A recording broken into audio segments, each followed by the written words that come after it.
This summer, serve up the Cookout Classics, Heinz Ketchup, and Kraft Singles. Every good burger needs a layer of perfectly melty cheese and thick, rich ketchup. We all know it's not a cookout without Heinz and Kraft. When you need to build up your team to handle the growing chaos at work, use Indeed Sponsored Jobs. It gives your job post the boost it needs to be seen and helps reach people with the right skills, certifications, and more. Spend less time searching and more time actually interviewing candidates who check all your boxes. Listeners of this show will get a $75 sponsored job credit at Indeed.com/podcast. That's Indeed.com/podcast. Terms and conditions apply.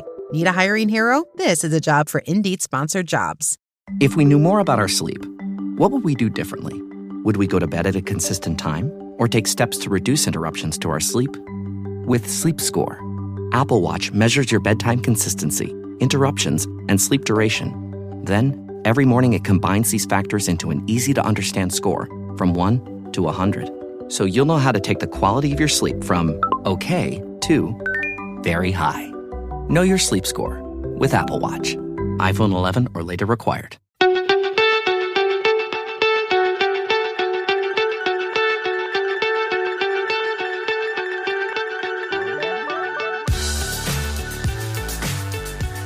So welcome everybody to the Overthrow, powered once again by our friends at Spond. And joining me, my buddy, Mr. Hugh Newsom. He doesn't realise the weather's got warmer though, do you, mate? Well, it's cold in my dubious office, but no, it's lovely. I'm looking forward to this weekend. I will take 27 degrees on a cricket field over, 13 degrees and raining, which is what we played through last week. So all the way, every day. So it's just lovely. Proper England. It's going to be proper this weekend, isn't it? Definitely. And joining us, he's used to a bit more warmer weather himself. International superstar, and I am taking the mickey with that one, because he is on the tour of tours at the moment. Mr. Tom Scollay from Cricket Mentoring. How you doing, bud? I'm very well, thank you, gents. Coming to you from Munich in Germany at the moment, but thank you for having me. It's nice to be back on with you guys. The hotbed of international cricket, Dieter Klein's homeland. Yes, I'm actually sitting in friend of yours, Daniel Weston from European Cricket. I'm sitting in his apartment here in Munich, who's one of my best friends. So nice. Spending a week and a bit with him. He's so really excited to be here and get to the UK in just over a week. Fantastic. You have sort of taken a roundabout route to get to where you are, though, haven't you, via India? Yes. So started in India a couple of months ago. We did our sort of 4 weeks of our India training camps with 50 people from around the world, and Daniel and his son came as well. So that was magnificent, a great time in Bangalore that we have every time we're there. And then I've had a month with the family. We started in Singapore and we've done the Netherlands, Belgium, France, and now we're in Germany. So, and then we get to the UK next. So this is a little holiday before I get to the UK and start doing some work over there.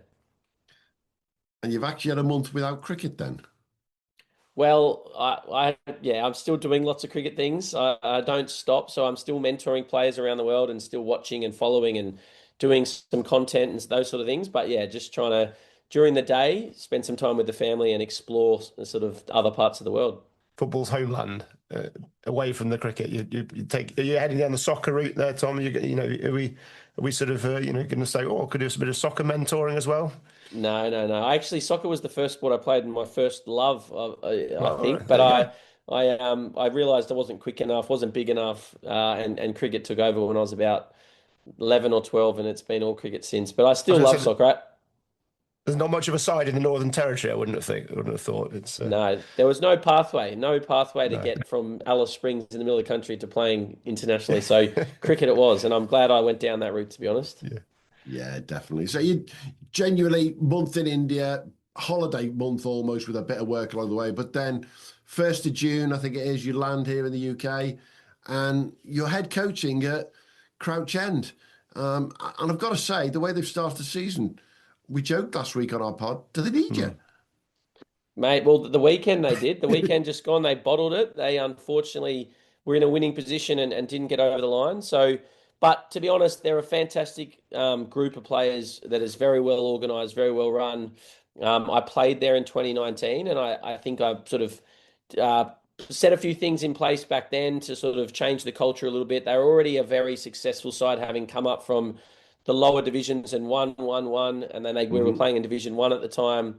we sort of got promoted that season. They went to the Prem and they won the Prem a couple of years later. So they're a fantastic club. I'll hopefully just go and add a little bit of value to each individual and collectively. But yeah, the way they started to get 380 in the first game of the season and beat North Middlesex was fantastic. But unfortunately, on the weekend against Stanmore, I think they lost 5 for 9 when they needed about 30 to win, and ended up losing the match. So yeah, I had a chat to the captain a couple of days ago just to sort of pass on a few of my thoughts to sort of pass on to the group. I've been chatting to him and mentoring him a bit.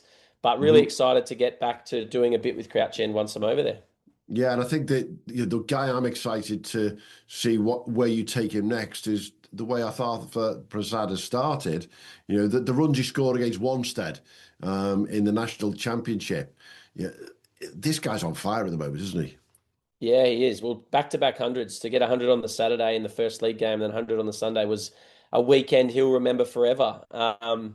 And that's what good players do, is when they're going well, they make it count. They have a hunger to do well. And Arthava went through Middlesex pathways and had a really promising sort of future, and it didn't quite work out. And I think it was a lot to do with mindset and not being able to sort of perform consistently in the bigger moments. And I've done a little bit with him. I actually played a game with him at Eastcote because he was an Eastcote junior. I played a match with him quite a few years ago now.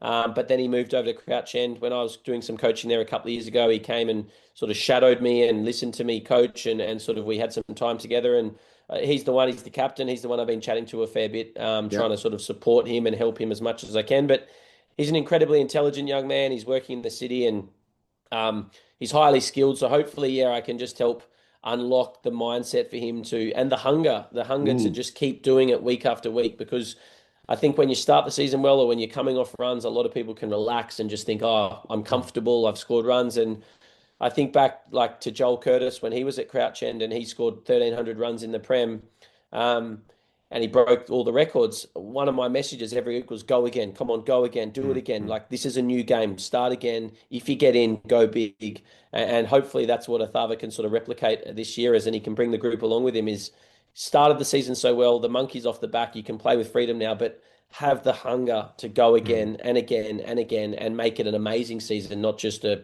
okay season. Yeah, I totally agree with that. Obviously, the day before you arrive, massive match. Next round of the National Club Championship, home game, which is always good, against the East Anglian champions, Sawston and Babraham. It doesn't get much bigger for any club now, because you're really starting to get through those rounds very quickly. You'd love to be there, I'm sure, but it'd be nice for them to get through that one and just go have a little run there with you. Absolutely. And yeah, look, the way they started the season, that first weekend, anything's possible if they play at their best. But I'm sure the same goes for the opposition. So it'll be whoever shows up on the day, whichever individuals stand up, because as we know, cricket is a team sport and it's the sum of all parts, but there's individuals that can make a huge impact on the game, and you need individuals to stand up like Arthava did and Will did in the first sort of league game of the season. So hopefully it goes Crouch End's way, and hopefully the boys will be up and about when I see them on the Wednesday following. But who knows? It's an exciting time. It could be Brentwood. Could be Brentwood after that as well, couldn't it? So yeah, definitely. Well, to beat Wanstead and Snaresbrook in the last round, who were runners-up in the T20 National Championship last year, that was one of the standout results for me, without a doubt. And then to potentially come up against Brentwood in the next round, who are winners in 2024, you've got a proper route there to get through some proper top games. And what I've seen around the National Championship already this year is people are taking it to another level in terms of the amount of people who are turning up and watching, and it's really becoming something. And we're the first to say we know we've bigged it up a bit, Hugh, haven't we? But I think it's gone on to another level. So publicity-wise, I think the help of Instagram and all these kind of things, people are really starting to commit to it in maybe ways that they didn't do in the future, in the past. So I think it could be the biggest year ever, and it probably will. As you head into the national stages, I think it's going to garner more publicity across the country. We know we could see some proper coverage of it this year. Hopefully, it should. Yeah. Like it's a big thing to sort of try and be the national champions, and it's a big sport in the country. it's the level below professional cricket. I think it should get publicity, and these guys who are all fantastic cricketers, some ex-pros, some aspiring pros, some Exactly. club cricketers who are very good at what they do. I think it's a big thing for them, and obviously there's a lot more riding on every game. With a league game, you've got 18 games in the Middlesex League, you've got 18 games in the season, and you drop one like it's Crouch ended on the weekend, you can catch up in the next few weeks and whatever. But the knockout, the cups are huge. They're huge, and there's pressure. So getting behind it is awesome, and I think what's interesting is the timing of matches as well. Like if Crouch End had played their first match last Sunday after they've had a bad loss on the Saturday, maybe with the results different, but they'd come off such a big win on the Saturday where everyone's full of confidence to step into Sunday. Timing was great. So hopefully for Crouch End, they have a good day on Saturday. They can go into the game on Sunday full of confidence and belief in themselves and a few guys in form, and they can do it again. Yeah, I totally agree with that, because obviously they beat North Middlesex in that first game, which is last year's champions, and I'd won quite reasonably in the end last year. So great way to start the season. Hugh, you were just about to ask a question. Yeah, just moving on to what you're doing then once you're here, Tom. I mean, I have lots of conversations around cricket. I spend far too much time around cricket clubs around the country, and the conversations you have with people, and particularly I'm sort of in the junior sphere on the whole, but I come back to your approach more and more and more. Game last night, I'm talking with parents, and this sort of mindset is everything now, and particularly, I'm spending a lot of time between the sort of the 13, 12, under 12s to under 16 sort of age group, and it's like the foundations of the game are in place. These kids know how to play, and the problems are not technical anymore. There are some technical problems, obviously, but and it's becoming the more mindset. So just talk us through what's going on. This is not an advertorial, is it, Livo? This is something we're genuinely interested in, and what you're doing 100%. I think is different to pretty much anybody else in your coaching sphere, I think. Yeah, well, look, back to you've had me on the podcast before, so anyone who wants to know more of my story can maybe go back. But I believe that I didn't reach my full potential because I wasn't consistently showing up to my cricket as a consistent person. And we're a human first, and then we put our cricket gear on and we go and try and bring our best in a cricket sense.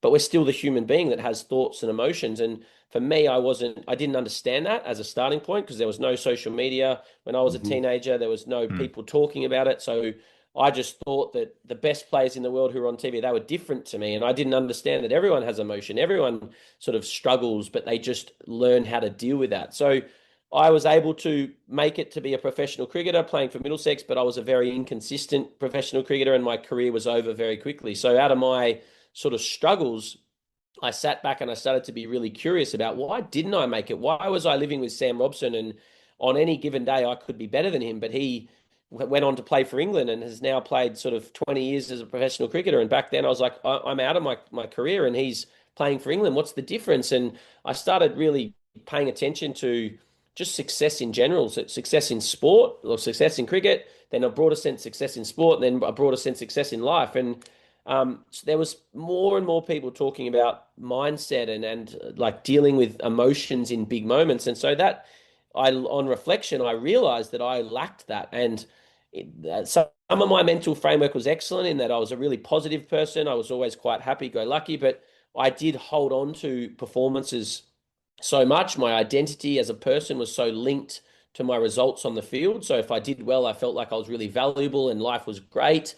And if I didn't do well, I scored a duck or I got no runs, I felt like my value as a person was lower. And that's how so many young people, that's how they approach their sport. And so for me, I'm really passionate through my own lived experience, but I just really believe this is the thing that's going to make or break a young athlete's career, because Hugh and Livo, you both coach juniors and are in cricket, you know this, that there's so many people putting time and effort into their game. It's what's going to separate those that go on and make it and have a long, successful career like a Sam Robson, or even more successful like a Steve Smith or a Joe Root, or those that maybe are like me or less than what I did and don't become a professional cricketer or have a sort of a short professional career. And to me, it all comes down to them understanding themselves as a person, understanding their game, and being able to apply their skills to different situations when there's pressure, when there's sort of results matter, and there's big moments in games and tournaments and these sort of things, because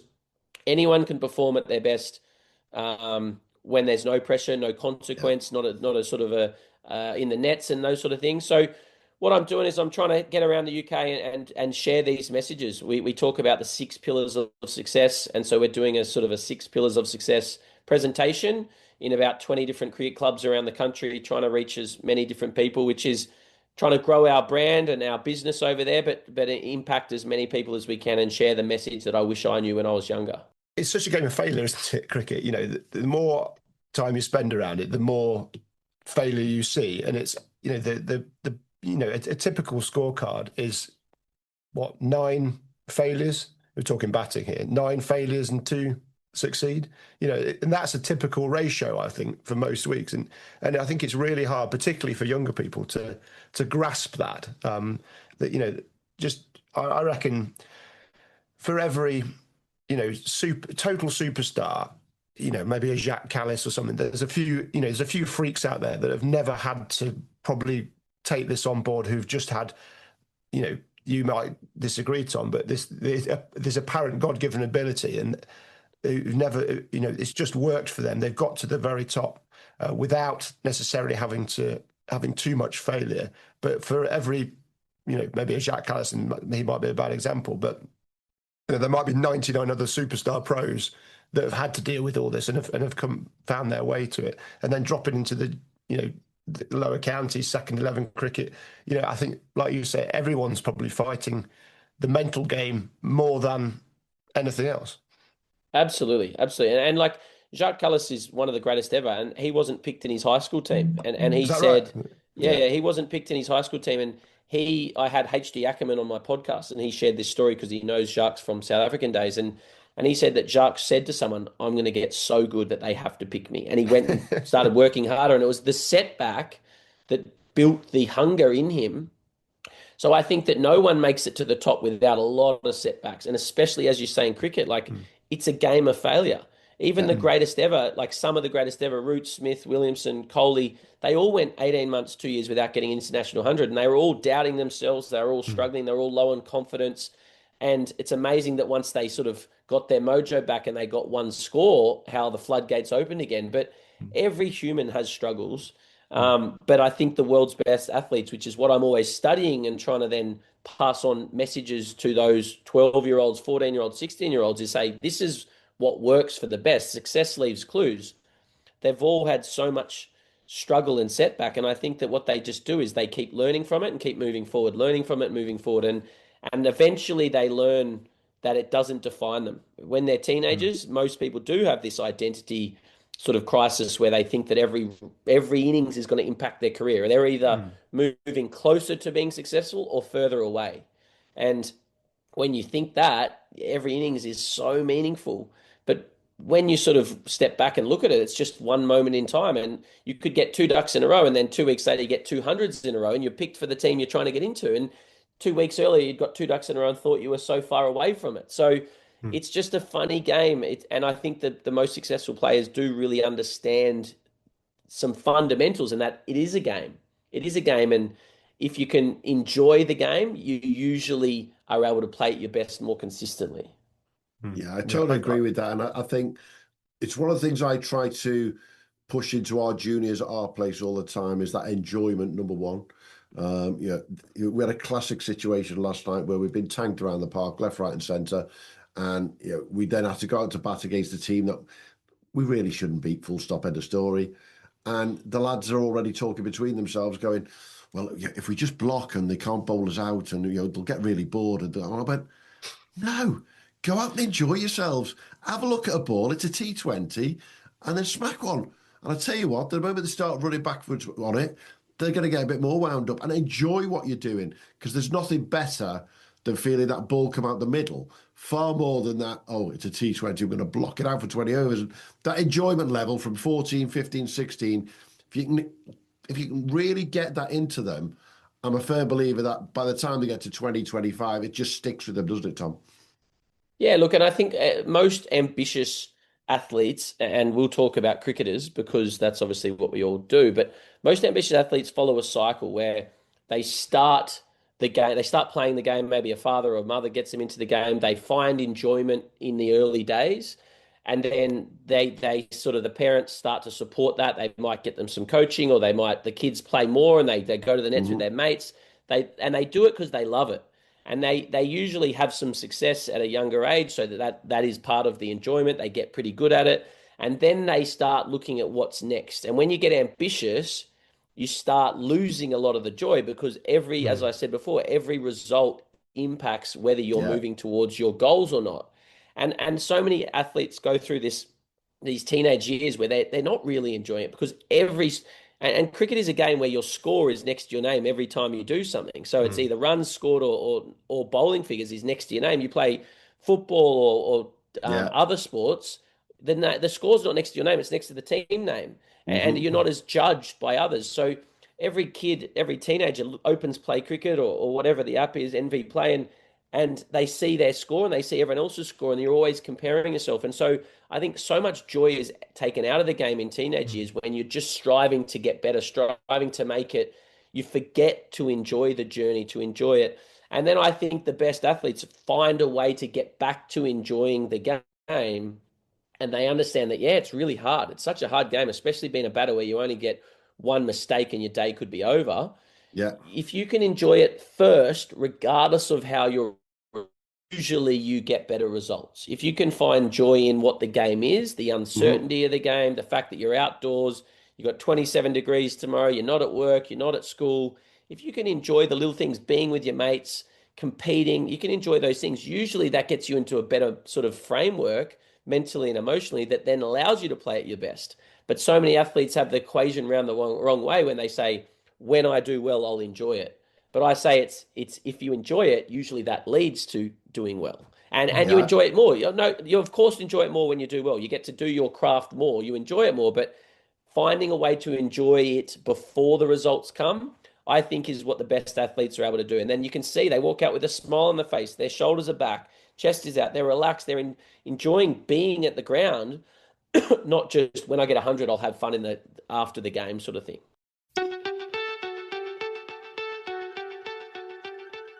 I'm so on board with that, Tom, and I think one of the best examples I've seen that, you've already mentioned him, is when Rooty went through a period where he wasn't quite hitting it for us. And obviously 9 times out of 10, these things coincide with being a bloody captain, which doesn't help. Yes. And you could see an England captain, exactly. The shoulders have dropped. It's not there.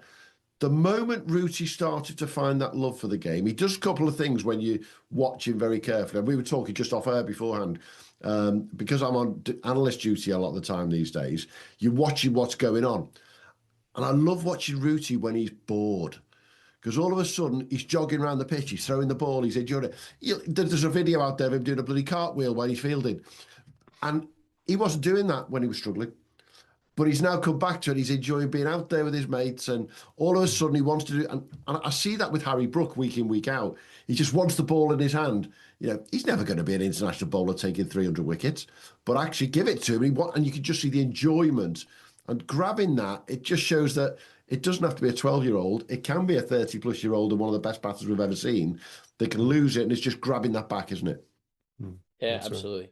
Absolutely. Anyone. I think that and that's what I think Smith, Coley, all these guys who are some of the greatest ever, they would have lost the enjoyment because they were so focused on the results. And when they almost flipped it and said, you know what, I've done it before, I reckon there would have been a moment in time for a lot of them where they went, stuff it. I'm just going to have fun again. I'm just going to go back to being a kid and have fun. And when they did that, then the results come. But it takes a bit of time to get back to that and almost getting to rock bottom and going, stuff it. Let's go back to just keeping it simple and having fun.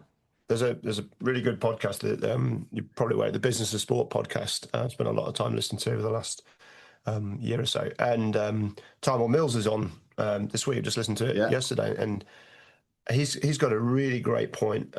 He didn't get into cricket till he was 14. Someone chucked him the ball and said, I need a spare player. And he immediately was faster than anybody else and his left arm, which is handy. He didn't get picked for a rep side until he was 16 because he was I assume he was spraying all over the place. So he was playing at Mildenhall, Premier League legends in East Anglia. And so he said he went into the academy and he said all the boys in the academy were cooked. They'd been through since 9, as many of, pathway kids. And they'd got to the academy and they were cooked. And he'd come in a fresh face. What's going on here? I'm keen to learn. And I think he said Ben Folkes has proceeded to be a pro, and him. Those are the two out of that year group to carry on. And so he's come in fresh face, keen to learn, and has sort of flown. And it's a bit different with bowlers, isn't it? Because obviously you need to learn how to bat, and you can't really learn how to bat at 16 completely. There will be some examples, but then also he talked about dealing with setbacks, and because he wasn't completely cricket mad at 22 when his back went, it wasn't the end of the world for him. I could imagine, again, if you've been going through that process from 9, dealing with that setback, because the weight of importance on it, and he was able to deal with it quite quickly and pivot into a different sphere. Obviously, it became a T20, bit of a T20 legend. So, just from your point of view, Tom, do you spend a lot of time dealing with people with setbacks? Yeah, and look, I think what you say there is a fantastic point. That so many kids think that making the under 13 county side is the be all and end all, and your example there is great. That they get in, they're so happy they're in, they get the clothing, and it makes them feel really proud and special. But then every session is like they're getting judged. Every session is like, I've got to stay in the team. I've got to impress the coach. I've got to get up the order. And who's going to enjoy it when you feel like you're being judged all the time? And I think one of the really special things about what we do when we take our groups to India is there's zero judgment. And I make that really clear on day one, where I say, hey guys, no one's judging you here. You're not getting selected. You're not getting picked for anything. We've got a 50-year-old over here, and we've got a 13-year-old over here. We've got girls, we've got guys. We're all here for one reason. That's 2 reasons. We love cricket, so we wouldn't be if we don't love it. And 2, we want to get better. So we need to support each other. And I'm going to be clapping mistakes, because that's what I want to see. I want to see you trying things. And people are like, oh, okay. And it's not until we get in the nets and on the first morning someone runs past one trying to use their feet. And I'm like, yes, Hugh, well done, Hugh, keep going. And the people eyes light up, because they're so used to being judged and batting in a straitjacket and being really tense all the time, that I'm not surprised that at 15, 16 or 17, they go, I don't want to live 4 days a week where I just get anxious going to something after school. Stuff it. I'm giving up cricket. And so to your point about Timel, I think I'm not trying to, and I might have said this to you guys on my podcast, on your podcast before, but I'm not trying to rush my daughters into getting into cricket. And if they want to show an interest in it, fantastic. But to your point, I don't want them to burn out at 17. I want them to have a love for the game and find their own love when they're ready. Whereas I think too many people, get in at 10, and by the time they're 13, they've lived 3 years in this anxious, tense state, that they just, and some can do it fine. Some can sort of make it work and do it fine. They don't get anxious, they don't get tense, they can perform really well, they understand things a bit better than others. But there are a lot of people who are skilled, they do love the game, but they lose that love over time from being in this pathway system, county system, whatever. And it's sad, because I think if we gave people more freedom, a little less structure, and just said okay, go and do a bit of work with your private coach who hopefully is more relaxed, and come to us once a week or once a fortnight, play the games, but find a way to enjoy the game, I'd imagine there'd be a lot more kids still playing as adults. Yeah, can't disagree with that. So when you over here for your coaching season, but also your tour, Tom, you've got 20 plus dates around the country right now, literally from Crouch End in the south to York in the north, Millfield over in the west. You're going all over the bloody place. What can people who turn up expect to hear at these sessions? Well, so it's focused around the 6 pillars of success. So we talk about technical, tactical, mental, emotional, physical, and lifestyle. So it's going to touch on all 6 of those sort of pieces of the framework, but it's going to focus mostly on this sort of stuff around mental and emotional, and why I think what I've seen working with guys like Jake Weatherald, working with juniors all around the world, and from my own career, why I think players either make it or don't make it. And so it's going to talk about the identity of an athlete and how people can hopefully let go of the desire, the desperation to do well every single time they play. It's going to talk about accepting that the game is hard and that, as you alluded to before, it's a game of failure and that you're going to have a lot of bad days. And it's just gonna try and give people a bit of understanding about themselves and what's going on in their mind, and sort of normalize things a bit, and then try and give them a few tools and tactics to sort of take away so that they can show up to cricket a bit more relaxed, a bit more calm, a bit more free.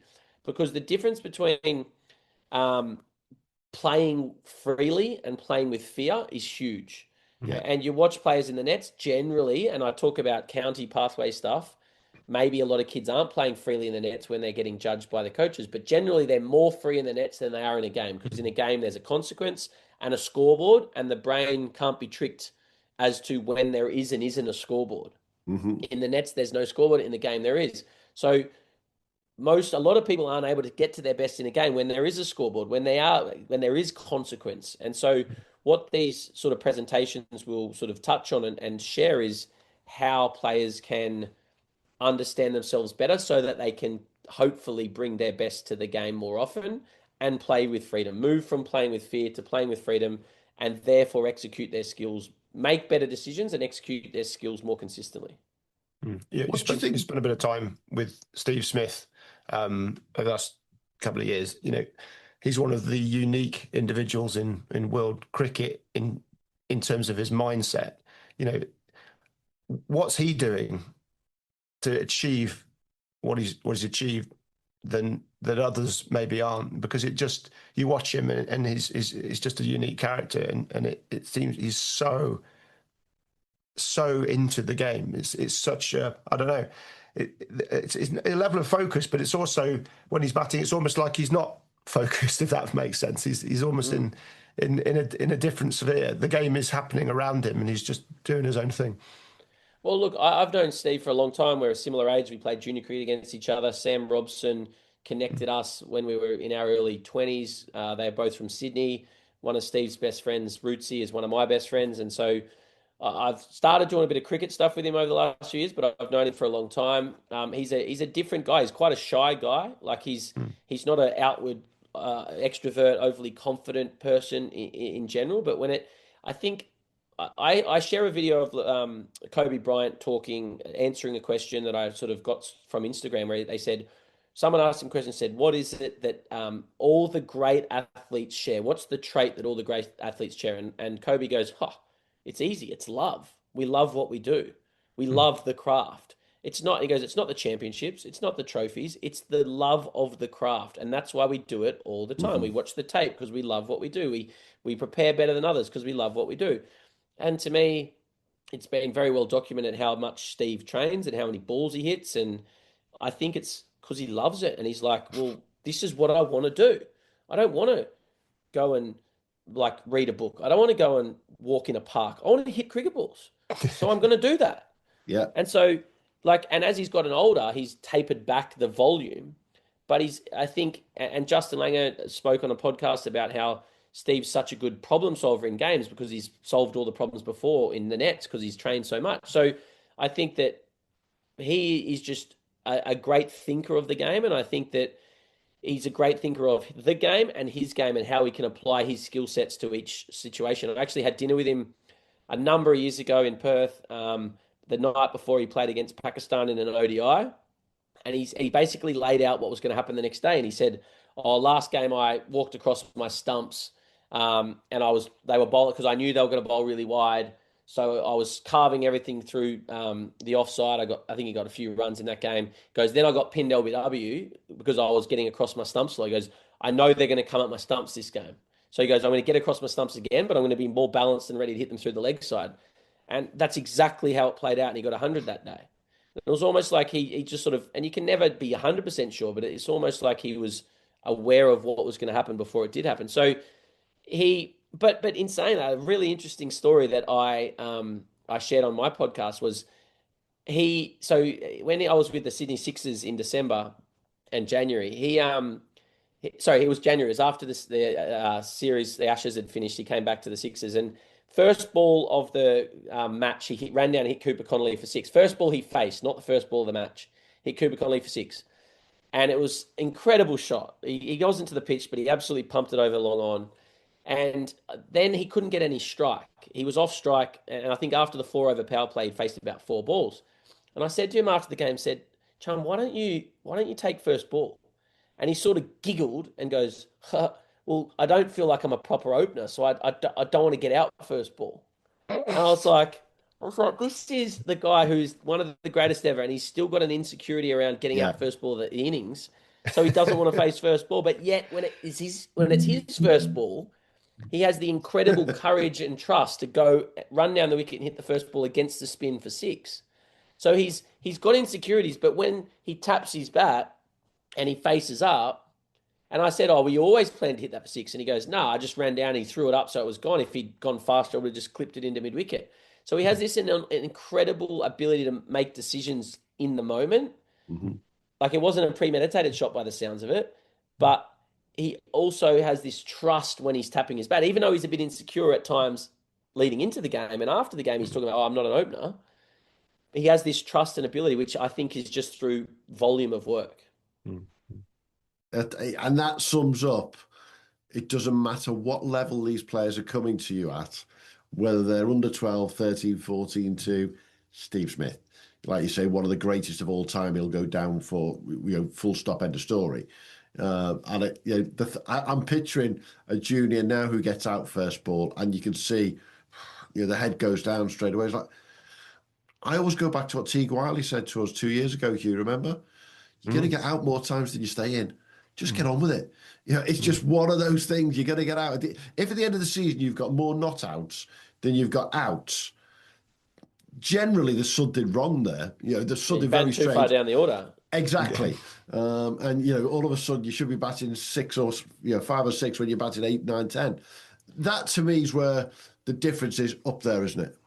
Absolutely. I think it's all in the mind. And I think it's okay to be frustrated. It's okay to be upset. Like Steve, when he got out in those 2 games, I was sitting on the bench. He came and sat down sort of next to me or a few seats away, and he's shaking his head. He's frustrated. But 20 minutes later, he's smiling, he's joking, he's having a laugh, because he realizes, hey, I can't go back in time. I can't change. And if I'm holding on to that emotion moving forward, I'm not going to be present when I'm fielding. I'm not going to be at my best in the next thing I need to do. So a really big, important thing that I work with athletes on, and I'll be talking about in our presentations around the country, is being able to accept and let go, learn and let go, forgive and forget. You've made a mistake. You cannot go back and change it. You can walk off the field and be angry and frustrated, disappointed in yourself. It's a bad shot. It's a bad decision, but you can't change it. So there's no point dwelling on it, but you can learn from it.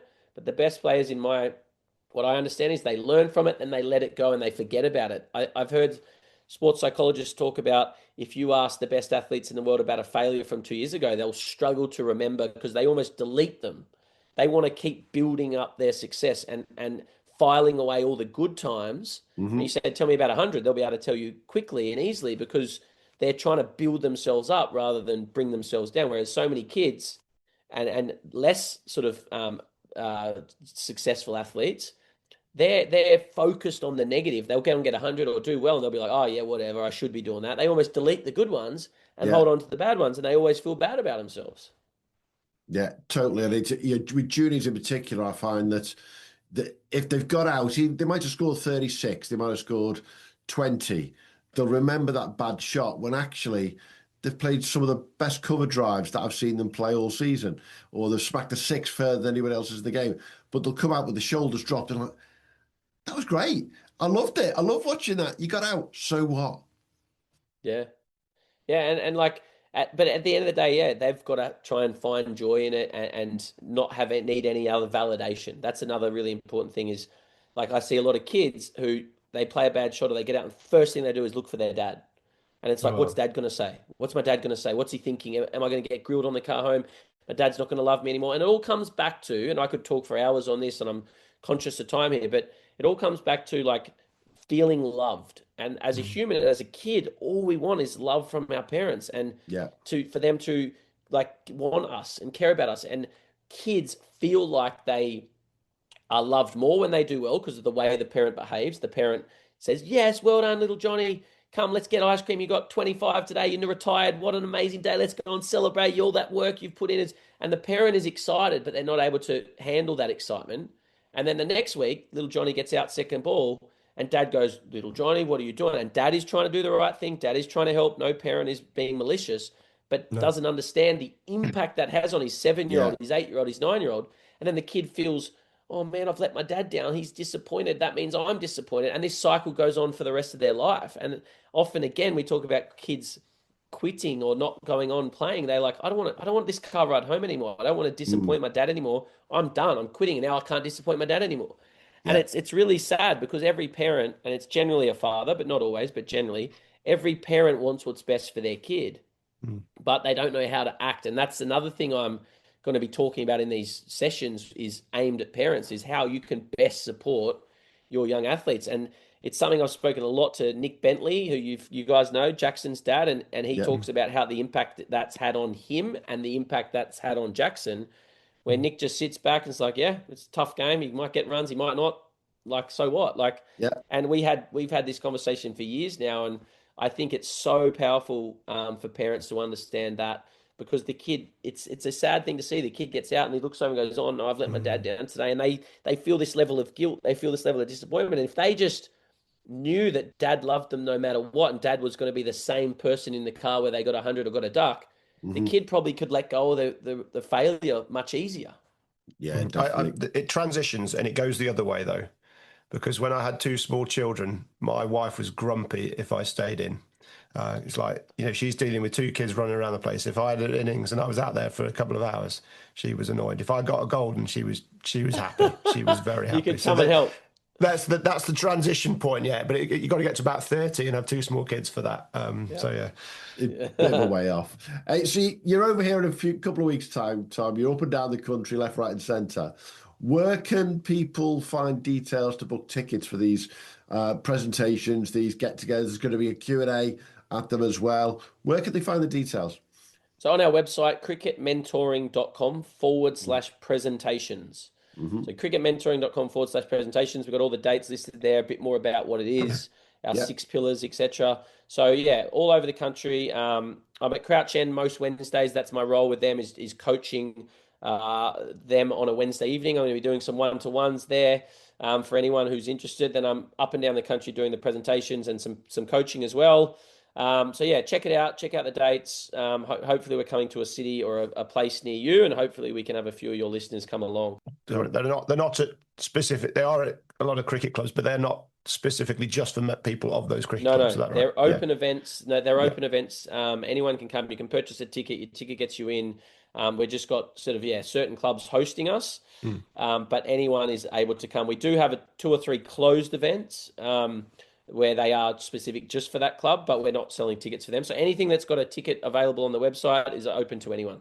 Wicked, yeah. And also open to everyone is your little trip down to Sussex and the largest indoor centre in the UK and the Northern Hemisphere, Square One. That's right. Well, not anyone. It's unfortunately, if you're over 17, you're okay. Yeah. There is an age range, so it's 12 to 17, and that is a 3-day residential training camp. So it's trying to replicate what we do in India with our India training camp down at Square One. I've never been to the facility. Never been to the facility, but I've heard amazing things. I've seen the facility. It looks so good, and we're trying to get a group of 12 to 17-year-old cricketers. Now, I understand there's going to be clashes with fixtures, and we've already had people saying they're keen but can't come because of fixtures. So hopefully we can get players to come. It's a 2-night, 3-day training camp. So stay at the University of Brighton, which is sort of right there. Train all day. We've got a sports psychologist coming. I'll be doing a lot with stuff with everybody. We've got Mark Boynes from Opening Up Cricket coming. We've got Josh Sivia, the wicket-keeping coach, coming. We've got a whole range of really good coaches to put together a program for serious and committed cricketers. So boys and girls, 12 to 17 at Square One at the start of August. I think it's the 3rd, 4th and 5th of August, the Monday, Tuesday, Wednesday. And so, yeah, hopefully we have a few people who are keen for that, and we can, sort of do a mini India training camp in the UK. Yeah, it'd be great to be able to do that in a facility that is still practically brand spanking new. State of the art. Yeah. State of the art. It's got everything you possibly need. Be a little bit different to the KIOCC, wouldn't it? It will be a little different. It will be a little different. Yeah, slightly, yes, 36 nets at KOC outdoors and just hundreds and hundreds of people. This will be just us in the facility. But yeah, as you say, state of the art and the same sort of learnings, the same sort of things that we teach in India, we'll be teaching in at Square One. Absolutely. I've got to ask you, you're going up and down the country. You've been to the UK a number of times and obviously played over here as well. Where are you going that you're really looking forward to going for the first time? Oh, you put him on the spot there. Absolutely. That's my job. First time. So I'm going up to Harrogate. I'm looking forward to going there, but my brother got married up there, so I have been there before. Nice. Looking forward to getting to that part of the world. I have fond memories of Harrogate from when I went there many years ago. Down to Devon, to be honest. I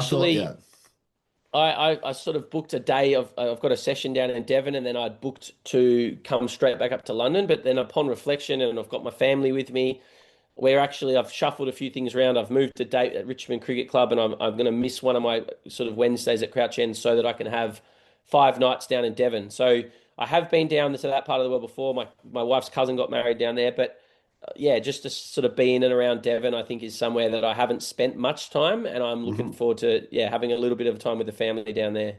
Well, when I moved back from Western Australia, we ended up going near family. But if we weren't going near family, I'd pinpointed Ottery St Mary because it just sounds so lovely. And you are doing a session at Ottery St Mary, so it was on my list of places I nearly moved to. So there you go. Yeah, maybe you should take a trip down there as well for that one.